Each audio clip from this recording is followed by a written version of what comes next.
Hey guys, welcome back. And today we will learn about comments in Java. Please like and subscribe to help the channel. What are comments in Java? Comments in Java are lines of texts in our code that are ignored by the computer. They don't affect the code and are there to guide or leave notes to other programmers. Imagine you want to let other programmers know what your code does. Comments are a great way to do that. There are two types of comments in Java. Number one, the single-line comments. They only span within one line. And number two, the multi-line comments. They can span within multiple lines. So how to write a single-line comment? To write a single-line comment, simply type / twice. This will turn anything after the two forward slashes into a comment in the same line. The keyword is after and same line.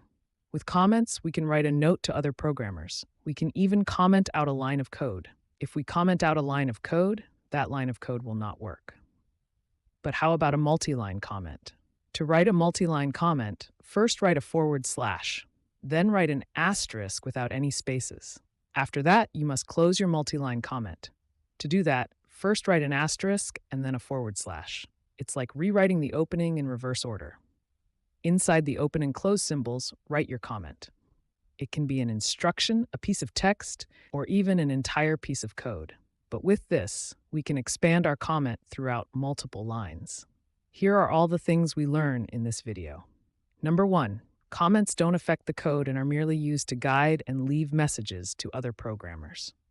And number two, there are two types of comments, single line and multi-line. Single-line comments are written using two forward slashes, while multi-line comments are written after a / and an asterisk and are ended with an asterisk and a /.